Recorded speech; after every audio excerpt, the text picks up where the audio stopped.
नमस्ते दोस्तों। तो आज सुनते हैं हनुमान जी की अनसुनी गाथा। जहाँ भक्त और भगवान के बीच श्रद्धा का अटूट सेतु हो, वहाँ असंभव भी संभव हो जाता है। यही सेतु हनुमान जी ने भगवान राम के प्रति अपनी निष्ठा और ज्ञान से रचा। लेकिन इस अनसुनी गाथा में हनुमान जी का ऐसा रूप उजागर होता है जहाँ वे न केवल शक्ति और भक्ति के प्रतीक हैं, बल्कि ज्ञान, तप और समर्पण की अनुपम मूर्ति भी हैं। यह कथा उस समय की है जब बाल हनुमान सूर्य देव को एक लाल फल समझकर निगलने दौड़े थे। वहीं से प्रारंभ हुआ उनका अद्भुत सफर। इस यात्रा में उन्होंने सूर्य देव को अपना गुरु बनाया और ज्ञान का सागर अपने भीतर समाहित कर लिया। इसी ज्ञान ने उन्हें भगवान राम की सेवा में सर्वोत्तम बना दिया। आइए इस दिव्य कथा के माध्यम से हम उस अद्वितीय क्षण को पुनः जीवंत करें जब हनुमान जी ने सूर्य देव से शास्त्रों, वेदों और ब्रह्म ज्ञान का ज्ञान प्राप्त कर संपूर्ण ब्रह्मांड के कल्याण का प्रण लिया। यह कथा केवल हनुमान जी के बल और पराक्रम की ही नहीं, बल्कि गुरु भक्ति, तपस्या और अपार ज्ञान की अद्भुत मिसाल की है।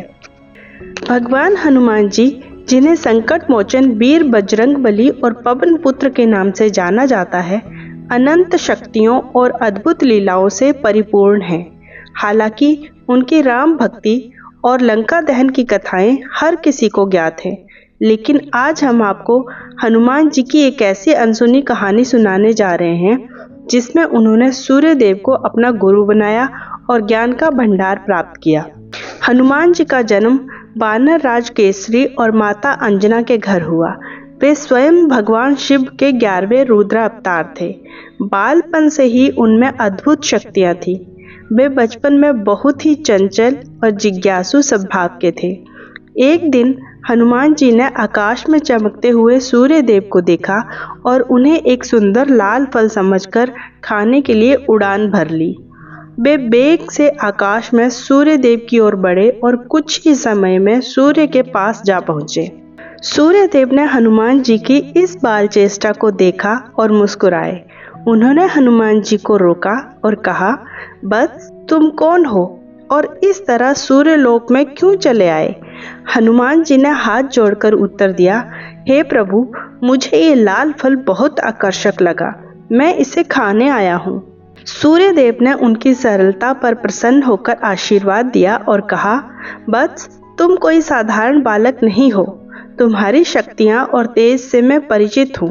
परंतु जब देवताओं को हनुमान जी की इस बाल चेष्टा के बारे में पता चला तो उन्होंने हनुमान जी की शिकायत भगवान इंद्र से की। तो इंद्रदेव ने क्रोध में आकर वज्र से हनुमान जी पर प्रहार कर दिया।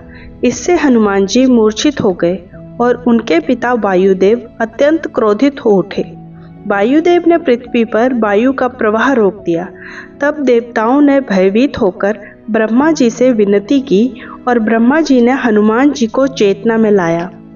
हनुमान जी को कई अद्भुत वरदान मिले, लेकिन इसके बाद भी वे ज्ञान प्राप्ति के लिए व्याकुल थे।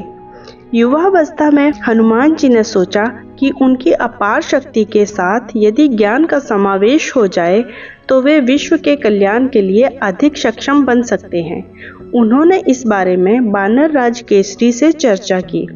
केसरी ने कहा, पुत्र, यदि तुम ज्ञान प्राप्त करना चाहते हो तो सूर्य देव से बढ़कर कोई गुरु नहीं है। वे संपूर्ण वेदों और शास्त्रों के ज्ञाता हैं। हनुमान जी को ये बात अत्यंत प्रिय लगी और उन्होंने सूर्य देव से शिक्षा ग्रहण करने का निश्चय कर लिया।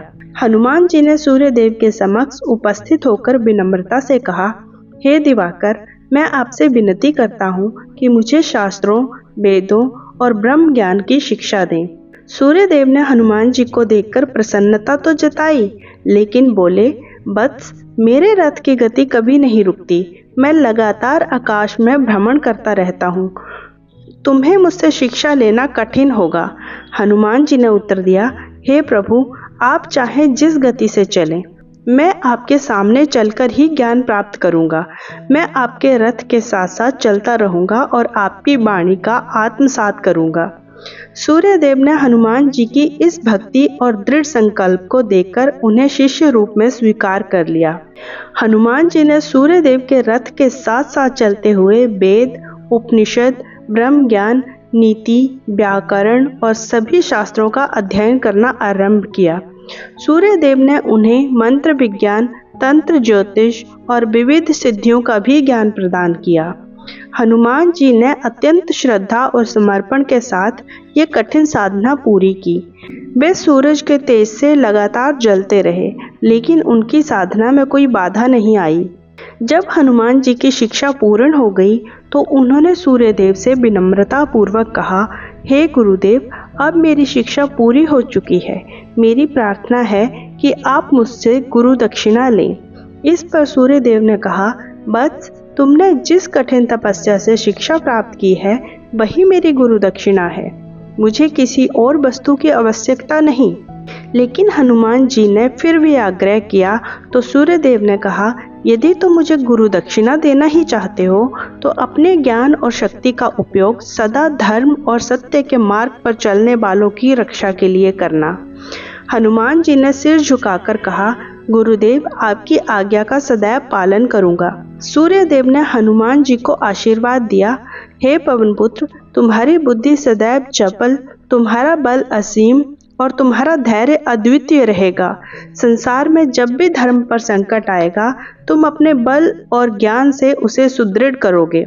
हनुमान जी ने सूर्यदेव के चरणों में प्रणाम किया और फिर प्रभु श्री राम की सेवा में जीवन अर्पित करने के लिए आगे बढ़ गए। हनुमान जी को अपनी शिक्षा और ज्ञान का पहला उपयोग भगवान श्री राम की सेवा में करने का अवसर मिला। जब माता सीता का हरण हुआ और राम लक्ष्मण दुखी होकर वन में भटक रहे थे, तब हनुमान जी ने अपनी बुद्धि और बल का उपयोग कर सीता माता का पता लगाया। लंका दहन, राम रावण युद्ध और अयोध्या वापसी तक हनुमान जी का ज्ञान और साहस हर स्थान पर श्री राम के काम आया।